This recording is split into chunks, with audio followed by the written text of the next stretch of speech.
Preferably not the sin to their child.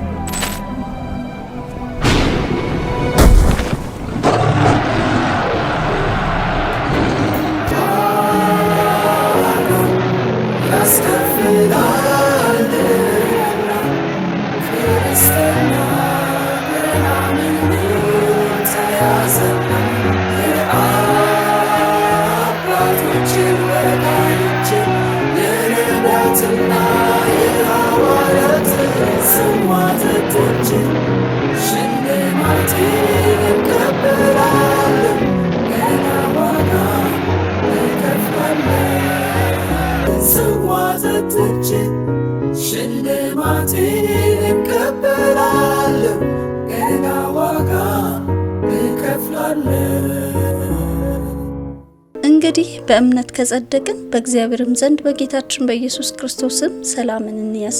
በእርሱም ደግሞ ወደ ቆምንበት ወደዚህ ጸጋ በእምነት መግባትን አግኝተናል። በእግዚአብሔርም በክብር ተስፋ እንመካለን። ይህም ብቻ አይደለም፣ ነገር ግን መከራ ትዕግስትን እንዲያደርግ፣ ትዕግስትም ፈተና፣ ፈተናም ተስፋን እንዲያደርግ እያወቅን በመከራችን ደግሞ እንመካለን። ሮሜ ምዕራፍ 5 ከቁጥር 1 እስከ 4። እርሱ በመከራችን ሁሉ ያጽናናናል። ስለዚህ እኛ ራሳችን በእግዚአብሔር በመናጽናናበት መጽናናት በመከራ ሁሉ ያሉትን ማጽናናት እንችላለን። ሁለተኛ ቆሮንቶስ ምዕራፍ 1 ቁጥር 4። የኖርዌጂያን ሉተራን ሚስዮናውያን ወደ ሀገራችን ኢትዮጵያ ወንጌልን ይዘው ሲመጡ የተሰማሩበት አካባቢ ወደ ደቡብ አቅጣጫ ሲሆን በሲዳማ ጠቅላይ ግዛት ይርጋለም ጊዜያዊ መቀመጫቸውን በማድረግ ከንጉሥ ኃይለ ሥላሴ ፈቃድ ወዳገኙባቸው አካባቢዎች ማለትም ዲላ፣ ነገሌ ቦረና እና ይዶሌ የሚስዮን ስራቸውን አስፋፍተው ቀጠሉ። ንጉሱ የሲዳማ ጠቅላይ ግዛት ወደ ሐዋሳ እንዲዘዋወር ከማድረጋቸው ጋር ተያይዞ ሚስዮናውያኑም ትኩረታቸውን ወደ ሐዋሳ ዞሩ። በዚህ መሰረት የተቋማት ግንባታ ላይ ትኩረት በማድረግ በሐዋሳ ከተማ የመጀመሪያ የሆነችው የሐዋሳ ማህበረ ምዕመናን በዚህ አጋጣሚ እንድትመሰረት ምክንያት ሆነ። ይቺ ማህበረ ምዕመናን ለበርካታ ማህበረ ምዕመናን መመስረት የራሷን አሻራ በማስቀመጧ እናት አለፍ ሲልም አያት ማህበረ ምዕመናን በመባል ትጠራለች፣ ትታወቃለች። ከምስረቷ ጀምሮ የታላቁን ተልእኮ ሥራ በመስራት ለዘመናት የዘለቀች አሁንም አጠናክራ የቀጠለች የማይደፈሩ የሚመስሉ አካባቢዎችን በወንጌል ሥራ የደፈረችና ለበርካታ ምዕመናን የበረከት ምክንያት የሆነች ማህበረ ምዕመናን የጽናት ዝግጅት ክፍል ለዘመናት በጽናት የቀጠለውን የታላቁን ተልእኮ ሥራዋን ለመዳሰስ በሐዋሳ ከተማ የመጀመሪያ በሆነችው የኢትዮጵያ ወንጌላዊት መካነ ኢየሱስ ሐዋሳ ማህበረ ምዕመናን ቅጥር ግቢ ውስጥ ተገኝተናል። ዝግጅታችንን እንዲህ አጠናክረን ይዘንላችሁ የቀረብን ሲሆን ከዝግጅቶቻችን በብዙ እንደምታተርፉ እርግጠኞች ነን። አብራችሁን ቆዩ ስንል መልካም ቆይታ ይሁንላችሁ እያለን ነው። ሽልማቴን እቀበላለሁ፣ ገና ዋጋ እከፍላለሁ።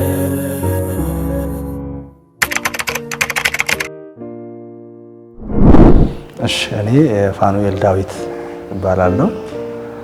በኢትዮጵያ ወንጌላዊት ቤተክርስቲያን መካነ ኢየሱስ የሐዋሳ ማህበረ ምዕመናን የሻአኮ ወይም ሽማግሌ አስተዳደር ኮሚቴ አባል ሆኜ ያገለገልኩ ነው ያለሁት። እሺ፣ በመጀመሪያ እኔም ማመስገን ፈልጋለሁ ስለሰጣችሁ እድል። ስከተል እኔ ስሜ አስራት ሞላ ይባላል።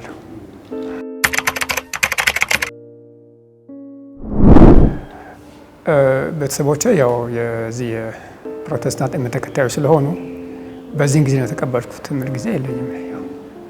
በዛው ቤት ከሰንበት ትምህርት ጀምሮ እዛው አደግኩ፣ ቀጠልኩ በዛው። እኔ ወደ ጌታ የመጣሁበት በእርግጥ ከልጅነት ቤተሰቤ በጌታ ያለ ነው። ነገር ግን ወደ ወጣትነት ስንመጣ ያንን ህይወት ትተን የራሳችንን ምርጫ ከወሰዱ ውስጥ ነበርኩና ትንሽ ይሄ የአፍላ እድሜው በጣም አስቸጋሪ ህይወት ውስጥ እንድገባ አድርጎኛል። በዛ መካከል ጌታን መካድ፣ ባክ ማድረግ፣ ሌሎች ሃይማኖቶችን መሞካከር፣ ወንጀል ውስጥ መግባት፣ አካባቢው ማስቸገር፣ ቤተሰብን መከራ ውስጥ ማስገባት በጣም በትንሽ እድሜ ውስጥ አስከፊ ነገር ውስጥ ወደ መግባት ነበር። ትምህርቶችን መተው፣ የተለያዩ ነገሮች መሞከር ውስጥ ነበር። ነገር ግን ያው ጌታ አልለቀቀንም። አባትና እናትም ይጸልዩ ስለነበረ 12ኛ ክፍል የመጨረስ እድል ነበር፣ ግን በግድ እንደመጨረስ ነው ትምህርት የጨረስኩት። 1996 የሐዋሳ ቲቲሲ የመቀላቀል እድል አግኝቼ ነበርና ሐዋሳ ቲቲሲ ማለት እዚህ አይደለም፣ ቅርንጫፍ ነበረው ሌላ አካባቢ። እዛ የመቀላቀል እድል አገኘው ወላይታ ሶዶ ላይ ማለት ነው። እሱን ተምሬ ሲጨርስ በሰዓቱ ከባድ የሆነ ሱስ ውስጥ ነበርኩ። እኔ ኮሌጅ ጆይን ሳደርግ 1997 ነው የጨረስነው። በጣም አስከፊ የሆነ ሱስ ውስጥ ነበርኩ። በፊት የነበረው ኃይለኝነት፣ ጉልበተኝነት ወርዶ ሱስ ውስጥ እና በጣም ሽባ ወደ መሆን የደረሰ ሱስ ውስጥ ነበርኩ። የተለያዩ ሱሶች ውስጥ ሲጋራ አይቀር፣ ጋንጃ አይቀር፣ ሲሻዎች አይቀር፣ ጫታ አይቀር፣ ሌሎችም በጣም ያስቀያሚ ማለት ነው። እዛ ያለው ነው እኔ ቲቲሲ ጨረስኩኝ። በጣም በወረደ ውጤት ነው የጨረስኩት። 98 ላይ ቡታጅራ በምድብ ደቡብ ኢትዮጵያ ትምህርት ቢሮ ወደዛ ምድብ ላከኝ። እዛ ሲሄድ ነው የኔ ታሪክ የተቀየረው ማለት ነው። እዛ ጌታ አይወራም፣ ቸርች የለም። እዚህ ቸርች እያለ ነው ተጠብቀን የምናደርገው። እዛ ጌታ የለም፣ ቸርች አይወራም። ሁሉም ሰው እኔ የምፈልገውን ያደርጋል። እዛ ውስጥ ሙሉ በሙሉ ስምጥ ብዬ ከገባው በኋላ ኦልሞስት 2 ዓመት ቤተሰብ አላየሁም። እኔ አልተመለስኩም ወደ ቤተሰብ፣ ተመቸኝ ማለት ነው። ነገር ግን ከሆነ ዓመት በኋላ ማለት ህይወት ለመቀየር እስላምም ሊሆን ወይ የሚል ነገርም ነበረኝ። ለብሶ መንቀሳቀስ ምናምን ሌሎችም ህይወቶች ነበሩ። ኦልሞስት እኔ ኦርቶዶክስ ህይወት ውስጥ በደንብ ገብቼበታለሁ። በደንብ ማታ ድረስ ቅዳሴ ምንም አይቀርም፣ ሌሊት እስከ ክዳን ምናምን እና ህይወት ላይ ትንሽ የተዘበራረቀ ህይወት ውስጥ ገብቼ ነበረ። ቡታጅራ ያለው ነው። በ2 ዓመት ከቆየው በኋላ ውስጤ ላይ ጥያቄዎች ነበሩ። ምንድነው መማር አለብኝ፣ ሰው መሆን አለብኝ የሚሉ ጥያቄዎች፣ ቤተሰብ የለኝ፣ የሚጠይቀኝ የለኝ፣ እኔ ምንድን ነኝ የሚሉ ነገሮች በእኔ ውስጥ ይመላለሱ ነበር። በጣም አስከፊ የሆነ ጥያቄ፣ ለዛው ራስን አጥፋ፣ ምን ትጠቅማለህ የሚል ነገር። እኔ መምህር ነኝ፣ ምንም ነገር አይበቃኝም፣ ለጫት እንኳን ብድር አይበቃኝም ገንዘቤ ማለት ነው። ከባድ ሱስም ነበረኝ። በዛ መሃል ነው የመካነ ኢየሱስን የቡታጅራ መካነ ኢየሱስ ማህበረ ምዕመናንን ያገኘኋት። እዛን ጊዜ ነው አንዲት እህት ናት ማህበረ ምዕመናንን ያሳየችኝ። እግዚአብሔር ረድቶኝ ገባው። እስካሁን አልወጣሁም ማለት ነው። እዛ ገባው። እኔ በጣም ከባድ ነገሮች ውስጥ የነበርኩ ሰው ስለነበርኩኝ ወሰዱኝ፣ ጸለዩልኝ። ወንጌላዊ ፋንታሁን የሚባል ሰው አለ፣ በጣም ደስ የሚል የመሰረት ክርስቶስ ሰው ነው፣ ግን መካነ ኢየሱስ ላይ አባል ሆኖ ይኖር ነበር። ከሱ ጋር ነው የተገናኘ ነው። እኔ የኦርቶዶክሳዊ ታሪኩን በደንብ አድርጌ ስለተረዳው ስለነበር እሱ ደግሞ ከኦርቶዶክስ ባክግራውንድ ነው የመጣው። ከሱ ጋር ተገናኘን፣ ብዙ ጊዜ ስናወራ ነበር። ኦልሞስት ለ1 ዓመት ያህል ማንም አያውቅም ቸርች ውስጥ እኔ ምንም አይነት ከማንም ጋር ግንኙነት የለም። ከሱ ጋር ብቻ ነው እንጸልያለን። 2001 እንጸልያለን፣ እናገለግላለን። እሱ ይጸልያል፣ መጽሐፍ ቅዱስ እንማራለን ከዘፍጥረት እስከ ራእይ ድረስ ማለት ነው። ከዛ በኋላ ነው የእግዚአብሔር መንፈስ በኃይል የወደቀው በእኔ ላይ። በኃይል እንዲሁ ዝም ብዬ ልነግርህ የምችለው አይደለም። እግዚአብሔር በኃይል ለወጠኝ። ነገሮቼ፣ ህይወቴ ሁሉ ተለወጠ። ቤተሰብ መልሼ የምክስበት፣ ሀገሩን መልሼ የምክስበት፣ የኔንም ህይወት እንደገና መልሼ የምክስበት እድል ሰጠኝ። ከዛ ቀጥሎ ወደ ቸርች ቀጥታ አገልግሎት እኔ ስገባ እንደ አዲስ አማኝ አልነበረም። ያችን አሁን ቡታጅራ ማህበረ ምዕመናን ላይ ከፍ ያሉ ዋጋዎችን የሚያስከፍሉ ህይወት ውስጥ ወደ መግባት ተደርሷል። የደከሙ ስብከተ ጣቢያዎችን እንደገና እንዲያንሰራሩ የማድረግ አገልግሎቶች፣ ሌሎች ስብከተ ጣቢያዎች ተፈልጎ እንዲከፈቱ የማድረግ እና ዙሪያው ላይ ቡታጅራ እና ዙሪያ ላይ ባሉ አብያተ ክርስቲያናት አልፎም ወደ ሶዶ ወረዳ ወደ ስልጤ አካባቢ ያሉት እዛ ማዕከላዊ ሶሉስ አካባቢ ያሉት ላይ የመንቀሳቀስ እድል እግዚአብሔር ከፈተልኝ። ያገለገልኩ ነበር። ከዛ ደግሞ ሐዋሳ ዩኒቨርሲቲ ጆይን የማድረግ እድል ነበረ። እዚህ ደግሞ የበለጠ የእግዚአብሔር እሳት ወደቀብን ማለት ነው። ስለዚህ አገልግሎቱ ቀጠለ። ከዛ በኋላ ነው ዲግሪን ከጨረስኩ በኋላ ነው የኢትዮጵያ ዜና አገልግሎትን ጆይን ያደረኩት። አሁን የሚሰራበትን መስሪያ ቤት ጆይን አደረኩ እና እንደዚህ እያለ ቀጠለ እና በዚህ ደረጃ ነው ያለሁት። እሱ በጣም ወደ እድሜ ወደ 20 ምናምን ከሆነ በኋላ ነው። እዚህ ኳየር ማገልገል ከጀመርኩ በኋላ ነው ወደዛ ደረጃ የመጣሁት። ከዛ በፊት ግን ያው ይዘምር ነበረ ገጠር በህፃናት መዝሙር። በዛ እያደኩ መጣሁ። በደንብ ግን ራሴ ጌታን በውል ያወቅኩት ወደ 74 አካባቢ 1974 አካባቢ ነው። ይሄ ነው የሚለው ተጽዕኖ ትዝ አይለኝም። ጓደኞቹ ሁሉ ያው ጓደኛ የማደርጋቸውም የዚህ እምነት ተከታዮች ስለሆኑ ሌላ ጓደኛ ደግሞ የለኝም። ስለዚህ ይሄ ነው ብዬ የምለው ተጽዕኖ የገጠመኝ ትዝ አይለኝም።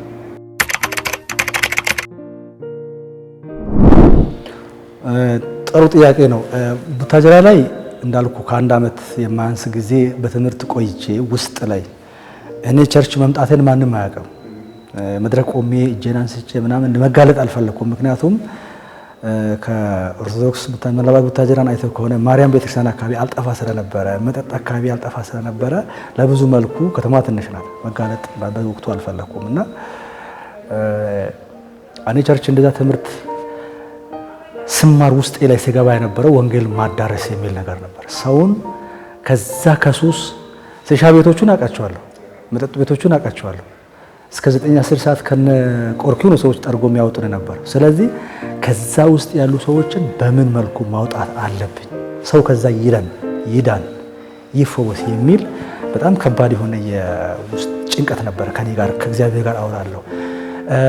የሚገርም በፊት በተለያዩ ሱስ ውስጥ በነበረን ጊዜ የሚያወራን መናፍስት አለ። ማታ ገብተን የተለያዩ ስሜቶች አሉ። አሁን ደግሞ ወደ እግዚአብሔር መንፈስ ስመጣ እግዚአብሔር ራሱ በአካል ያናግረኝ ነበር። መንፈስ ቅዱስ ያናግረኝ ነበር። ወዴት ሊያሰማራኝ እንደምፈልግ ያናግረኝ ነበር። ውስጥ ይሰማኝ ነበር እና የነበረውን የቀድሞውን ድፍረት ልጠቀም እንደምፈልግ ውስጥ ይረዳ ነበር።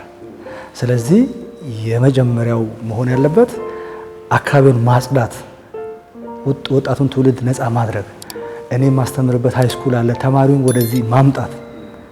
ስለዚህ በምንድነው መገለጥ ያለብኝ የሚል ነው። እኔ በፊት በጫት ሳስተርጭ የሚጠፋ አስተማሪ ከሆንኩኝ፣ በአፈጻጸሙ ዝቅተኛ ሆኜ ከነበርኩኝ፣ አሁን ደግሞ በተገላብጦች በጣም ጎበዝ ሰራተኛ፣ በጥሩ ስነ ምግባር የሚታወቅ በእርግጥም የእግዚአብሔር መንፈስ አለበት ብሎ ሰዎች እንዲፈልጉኝ የሚያደርግ ነገር ውስጥ መግባት አለብኝ የሚል ይሄን እግዚአብሔር ጠቆመኝ ለኔ። ስለዚህ በዛ ህይወት ውስጥ ገባው። በጣም ጎበዝ፣ ጠንካራ፣ ከብዙ ሰዎች ጋር መግባባ፣ ሰዎችን ሃንድል ለማድረግ የሚያስችል መንፈሳዊ ህይወትና የኮሚኒኬሽን ስኪል እግዚአብሔር ውስጤ ላይ የፈጠረ ስመጣ ሰዎችን ኮሚኒኬት ማድረግ። በእርግጥ እኔ ወደ አገልግሎት እንደገባው ብዙ የቆይታ ጊዜ አልነበረም። ኮሚቴ ማድረግ፣ የተለያዩ ነገሮችን የማሳተፍ አገልግሎት ውስጥ የማስገባት ቸርቿም ቶሎ ፈጠነች። መዘምራን ኳየር ውስጥ ነበር ጆይን ያደረግሉ። መጀመሪያ ከቦርድ የሚጫወታለሁ የተለያዩ ነገሮችን እሞክር ስለነበረ ወዲያው ወደ ኮሚቴ፣ ከዛ በኋላ ከመንፈሳዊ ዘርፍ አገልግሎት ውስጥ አሳተፉኝ። እዛ ውስጥ ቁጭ ብዬ የሚታየኝ ስብከት ጣቢያዎችን መክፈት፣ ሰዎችን ሄዶ መናጠቅ፣ የተዘጉ ስብከት ጣቢያዎች በምን ምክንያት ነው የተዘጉት የሚለው ነገር ማወቅ፣ ለምን ቸርች ትደክማለች፣ እናንተ ምን ስትሰሩ የሚል ነገር አገልጋዮችን የመቀስቀስ ካህናቶች ጋር በጋራ የመስራት እና እሱ ነበረ በውስጥ ስሰራ የነበረው ማለት ነው። ለመንፈሳዊ እድገት ከፍተኛ ዋጋ የሚሰጠው እዚህ ሳገልግል የነበርኩበት የመዝሙራን ህብረት ነው። እዛ ውስጥ ነው በውል በቃ በአግባቡ መጽሐፍ ጥናት፣ ጾም፣ ጸሎት ሁሉ የተጀመረው እዛ ስለሆነ ትልቅ አስተዋጽኦ ያደረገው ያደኩበት መዝሙራን ህብረት ይባላል። እሱ ነው።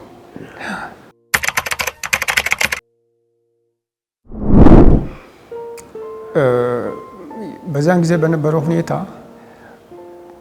እንዘምራለን። መዘመር ብቻ ሳይሆን ጸሎት ህብረትም እኛው ነን ራሳችን። ከዛ የተለያዩ ሰዎች ተደራጅተን ምስክርነትም ደግሞ እኛው ነን። ብዙ ደርግ ጊዜ ስለነበረ ብዙም ተሳታፊ ወጣት አልነበረም ከኛ ውጪና እኛው እንዘምራለን። ራሱን የሰጠ ደግሞ ከዛ ጸሎት ህብረት እንዘምራለን፣ እንጸልያለን። ከዛ ደግሞ ወንጌል ስርጭትም እናሰራጫለን። ከዛ ደግሞ አንዳንድ ጊዜ ምእመናን ደግሞ በየቤቱ ዞርን እንጎበኛለን እና በዚያን ጊዜ ይሄ ማታ መማር እንዲህ አይነት ነገር ሰፊ አልነበረም። ኮሌጆች፣ ዩኒቨርሲቲዎች ስፋት ስላልነበሩ ልክ 10 ሰዓት ላይ ከስራ ወጥተን በቀጥታ ወደ ቸርች እንመጣለን። ሁሉ ጊዜያችን በሙሉ እዚህ ነው የምናሳልፈው። በቃ ሌላ መዝናኛም እዚህ ግቢ ነውና ስለዚህ ብዙ ቦታ የማገልገል እድል አግኝተናል። ጊዜያችን በሙሉ እዚህ ሰተን ከስራ ሰዓት በኋላ እና ስለዚህ በእነዚህ ውስጥ ነው። ከዛ ከፍ ሲል በ1984 አካባቢ ይመስለኛል ሽምግልና ውስጥ የማህበራዊ ሽማግሌዎች አስተዳደር ኮሚቴ አባል ሆኜ ሰርቻለሁ ለ3 ዓመታት። ከዛ እዛ ያገልገልኩ እያለሁ ሽማግሌዎች ለወንጌል አገልግሎት ጠሩኝ እና የመጀመሪያ አውትሪች ሻሸመኔ ስንከፍት የመጀመሪያ ያዛ አውትሪች ወንጌላዊ አድርገው የላኩኝ እና እንደዛ ያለ ነው የመጣው።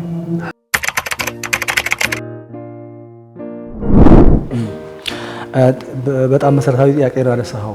የክርስቲያን ቤተሰብ የመጀመሪያው ልጆቹ ላይ ትኩረት ማድረግ አለበት የሚል መልእክት ሁልጊዜም አስባለሁ። አሁን እኔም 4 ልጆች አሉኝ በነገሬ ላይ እና ትኩረቴ እሱ ላይ ነው። ያንተ አባት ወይም የቤተሰብ ክርስትና ቤተሰብ በውጭ ታዋቂ መሆን በልጁ ላይ ኢንቨስት ማድረግ ካልቻለ ተመልሶ ራሱ ዋጋ ይከፍላል። እኔ አባቴን ለማናደድ እሱ ከሰዎቹ ጋር ተያይዞ ከአገልጋዮች ጋር በሚሄድበት መንገድ ላይ ሲጋራ ይዤ ወጣ ነበር። የክለ ልጅ ነው ተብሎ እሱ ላይ የተለየ ስያሜ እንዲሰጠው ቢኮዝ እኔ ላይ ምንም አልዘራም የሚል አቋም ስለነበረኝ አልሰራም የሚል ነገር ስለነበረ ክርስቲያኖች ልጆቻቸው ላይ መስራት አለባቸው። ውጪውን ለማምጣት በምናደርገው ጥረት ያህል በልጆቻቸው ላይ በሴት በወንድ ልጆቻቸው ላይ ቤት ውስጥ መስራት አለባቸው። በነገር ላይ ትላንትና ወደ እንደዚህ አይነት አንድ ሰው ወደ ጌታ የመጣ ሰው ሳወራው ነበር። ሲሻ ቤት ያሉት አብዛኞቹ ይላል ማታ መጥቶ የሚያጨሱት የአገልጋይ ልጆች ናቸው ወንዶቹ ሴቶቹ ብሎ ሲያወራኝ ሰምቻለሁ። ህይወቱን ስለማቀው ምንም አይደለም፣ ልክ ነው። ለምሳሌ አገልጋዮች በልጆቻቸው ላይ አይዘሩም። ልጆቻቸው እንደሌላው የአባትን ፍቅር ይፈልጋሉ። ሚስታቸው ትፈልጋለች። ቤት ውስጥ ነው የዚህ ሁሉ ሰው አባት ነው ሰውየው፣ ግን ደግሞ የበለጠ ለዛ ቤተሰብ ያለው ኃላፊነትና ሸክም ይበልጣል። ስለዚህ ልጆቹንና ሚስቱን ከሚያጣ ቅድሚያ ልጆች መስጠት አለበት የሚል ነገር አለኝ። እሱ ወሳኝ ነው። ያ ካልሆነ አሁን የምናያቸው አብዛኞቹ ለቤተክርስቲያን ትምህርት የማይሆኑ ትልቅ የምናውቃቸው ሰዎች እኔ እንኳን ወጣቶኛ አውቃለሁ። ያንኛ ስናጠፋ የክርስቲያን ትልቅ ፓስተር ልጆች ከኛ ጋር መጠጥ ቤት ጫት ቤት ጨፍረው ደንሰው የሚሄዱ አውቃለሁ። ስለዚህ ይሄ ክርስቲያኖች ወይም አገልጋዮች በተለይ በልጆቻቸው ለሚስት ለልጆቻቸው ቅድሚያ መስጠት እንዳለባቸው መዝራት አለባቸው። አለበለዚያ የተለያየ ዓለም ነው የሚሆነው። ሰውየው ተመልሶ ሲሸመግል ቤት ሲገባ ነው የሚገባው። ልጆቹ በተለያየ ህይወት ውስጥ ሲኖሩ የሚሰቃየው ያኔ ነው የሚገባው። ስለዚህ እሱ ማድረግ አለባቸው። ልጆቹ ደግሞ ወጣቶች እኔ አሁን የሚሰማኝ የሆነ ዓመት የባከነ የሞተ ምክንያቱም እኔ ባሳለፍኩበት ህይወት ቤተሰቤ ፈርሞ ለፖሊስ ሰጥቶኛል። እኔ ልጅ አይደለም አልጠየቅም በሱ ወንጀል ተብሏል። የነሱ መጨነቅን ብቻ ሳይሆን እኔ ራሴ የባከንኩ ሰው ነኝ። በወቅቱ ቀጥታ ብማር ጎበዝ ተማሪ ነኝ። ዩኒቨርሲቲ ጆይን ማድረግ እችላለሁ። ህይወቴ ላይ የሚዘራው ነገር ነበረ። ስለዚህ በጣም ቢባክንም ያ ፋይር ኤጅ ፈርቲሊቱ ለራሱ ነው ለልጁ ነው። ይሄን ማወቅ አለበት። ለቤተሰብም አይደለም ለአባት ለእናትም አይደለም። አንተ ብትጠቀም ያንን ጊዜ እኔ ብትጠቀም የነበረው ለራሴ ነበር። እግዚአብሔር ስለካሰኝ ነው አሁን ሰው የደረሰበት ደረጃ እንደደረሰ እግዚአብሔር ረድቶ ክሶኛል እንጂ ኦልሞስት እግዚአብሔር ፈራጅ ቢሆን ያንን ጊዜን አባክናል አልፈልግም ልለኝ ይችል ነበር። ስለዚህ ወጣቶች ደግሞ ማድረግ አለባቸው። በእርግጥ አባት እናት የኛ ሀገር ባህል ለልጆችና ለሚስት የሚሰጠው ባህል በጣም ደካማ ነው ይታወቃል። ይሁን እንጂ ህይወት ለግል ነው ለራስ ነው።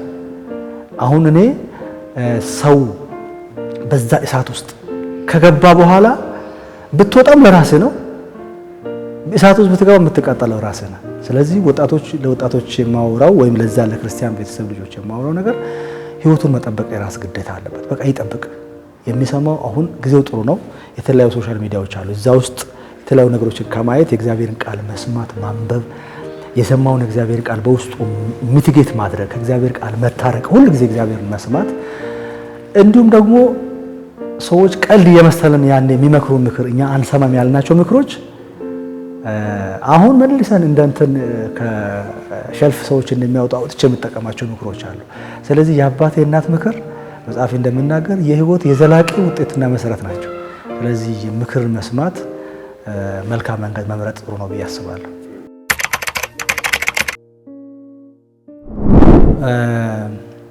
ከቤተክርስቲያን አገልግሎት ውስጥ አንዱ ደቀ መዝሙር ማድረግ የሚለው ጌታ ኢየሱስ ክርስቶስ በመጨረሻው ተልእኮ ላይ አስተምሩ ብሏል። ሰዎቹን ጥሪ አድርጉ፣ አስተምሩ፣ ካስተማራቸው በኋላ ደቀ መዝሙር ይሁኑ። ይሄ አንዱ የታላቁ ተልእኮ የመጨረሻ ውጤት ነው። ሰው ደቀ መዝሙር ካልሆነ እንግዲህ ቅድም የኔን ህይወት ሳነሳ ያ ወንድም ከዓመት በላይ በእኔ ላይ ኢንቨስት አድርጓል። ጉባኤ ይዞ አልወጣም፣ እጅ አልጫንም፣ የተለየ ጸሎት ምንም ፎርሙላ የለም። ትልቅ ፍቅርና መሰጠት ነው የሰጠኝ። የኔ ጥያቄ መጽሐፍ ቅዱስ ላይ ያለውን ኢየሱስን ማወቅ ስለነበረ እሱም በህይወት እኔ ላይ አሳይቷል። ስለዚህ ቤተክርስቲያን እንዳልኩ ማዕከላዊ ሲኖዶስም እኔ የተለያዩ 3 ሲኖዶሶች ላይ የማሳለፍ እድል በስራ ምክንያት አሳልፍ ያለውና ቤተክርስቲያን እየሄደች ወንጌል መትከል ጥሩ ነው። ዛሬ ምን እንሰራለን? ነገር ግን በአንድ ቦታ አንድን ነፍስ እስከ መጨረሻው ድረስ ዋጋ ከፍሎ ለሱ የሚገባውን ውጤት ሰጥቶ ገንዘብ ከሆነ ህይወት ከሆነ ፍቅር ከሆነ ማህበራዊ ህይወት ሊሆን ይችላል። ምክንያቱም ሰዎች ወደ ጌታ ቤት ከመጡ በኋላ እድል ባለመጠናከር ጥሎ የሚሄዱ ሰዎች አሉ። ለቅሶ ላይ እድል አልደረሰኝም ብሎ። ምክንያቱም ህይወት የሚለውን ነገር በልምምድ የሚመጣ ስለሆነ ህይወት በልምምድ ነው የሚመጣው። የፈለገ ነገር ይሁን ከጌታ ቤት አልሄድም የሚሉ ሰዎች በልምምድ ከብዙ ልምምድ በኋላ ነው። ያንን ለማምጣት ቤተክርስቲያን መስራት አለባት። እኛ ጋም ያለ ልምድ አለ። እኔ ቀደሞን በነበርኩበት ያሉ ልምዶች አሉ።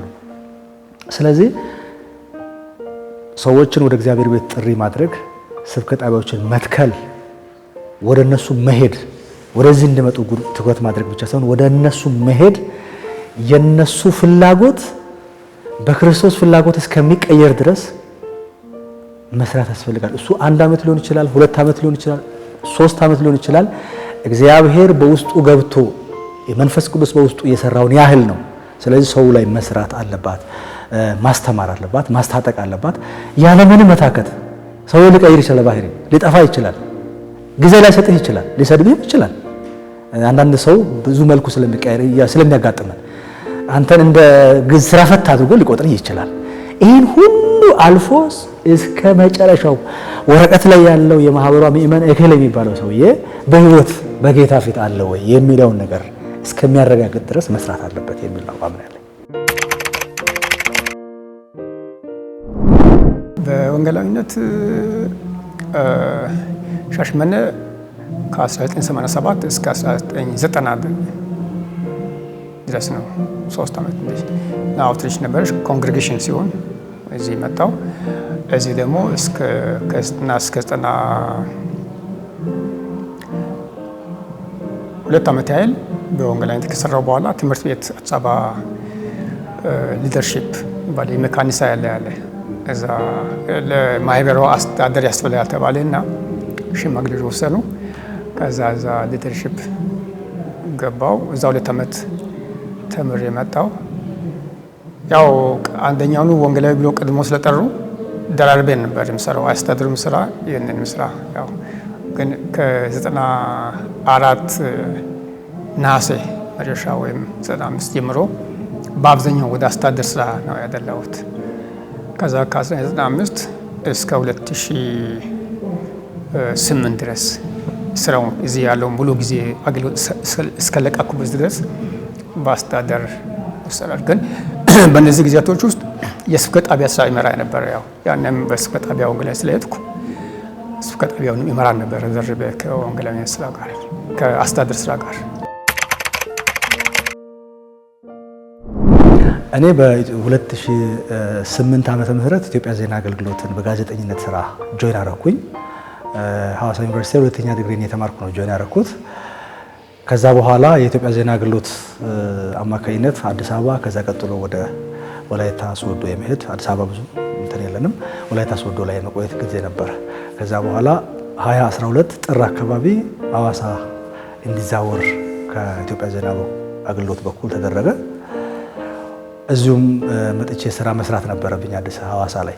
ልክ 2012 ላይ እኛ ስራ ስንጀምር 2012 እኔ በዝውውሩ በሚመጣበት ቀጥሎ ባሉት ወራቶች ኮቪድ ነበርና ከፍተኛ የሆነ የሃይማኖት በተለይ ፕሮቴስታንቱ የተመታበት በጣም አስቸጋሪ ነገር ውስጥ የገባንበት ማህበራዊ ኑሮ መስቀልቅል ውስጥ የወጣበት የኢትዮጵያ ማህበራዊ ህይወት የተቸገረበት ጊዜ ነበረና እኔ በዛ ወቅት ነው መጥቼ እዚህ ስራ መጋቢት ወር ሚያዝያ ጀምሮ ስራ ጀመርኩኝ። ያ ማለት ደግሞ ኮቪድ የታወጀበት ስራ እንዲቆም እንቅስቃሴ እንዲቆም እኛ ደግሞ ጋዜጠኞች ስለሆንን ስራውን ማቆም አንችልም፣ ከመንግስት ጋር አብረን እንሰራለን። ስለዚህ ሐዋሳ መተን እዚህ ህይወት ብርሃን አካባቢ ነው ቤት ተከራይቼ የተቀመጥኩት።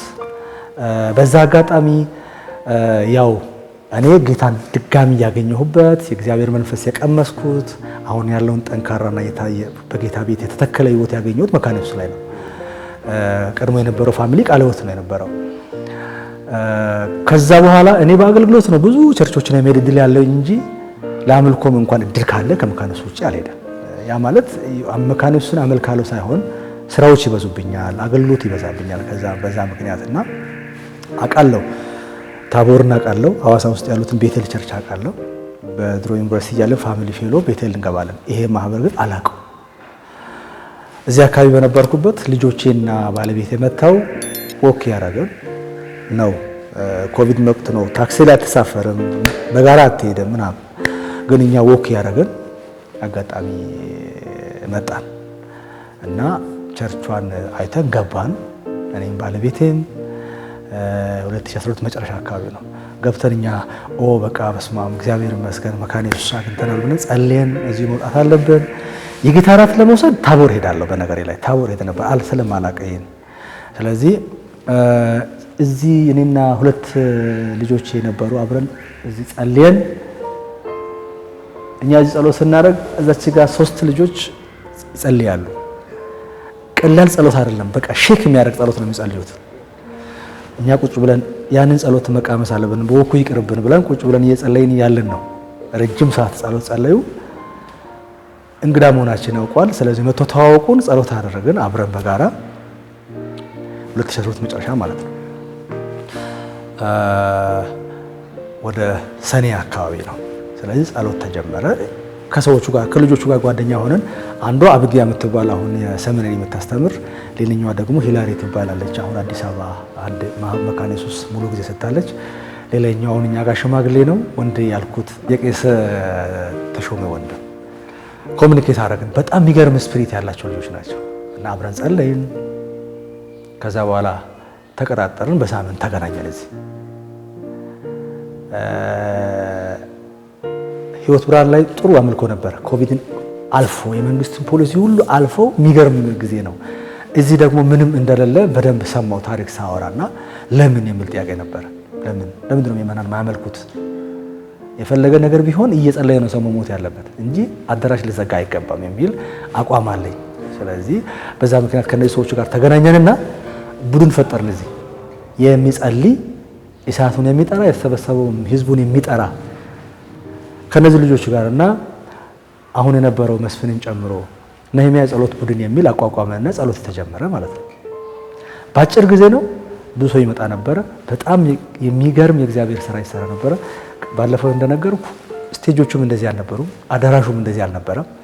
የድሮ ጣውላ ስቴጅ ቋቋ የሚል የሚጮህ ነበረና እዛ ውስጥ ያለን ነው ይታወቀን እና ረጅም ጊዜ እኔ ማስተምር ነበረ። የአርብ ጸሎት ይደረጋል። ረጅም ጊዜ እንጸልያለን። እግዚአብሔር ይናገረን ነበረ። 2013ን በዛው እየመጣን ያለ ነው።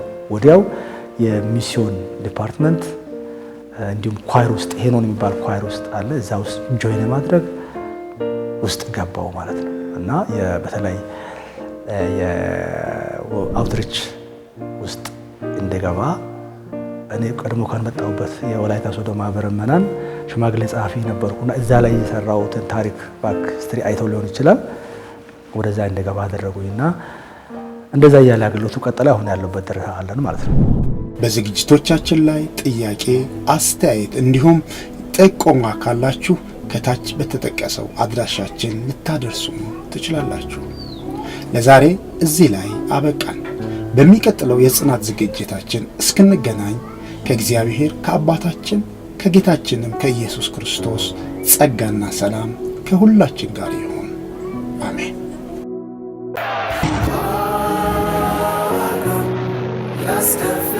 ያስከፍላልና ክርስትና ያዘነው የአባቶችን ወዳጆቼ የንብረትና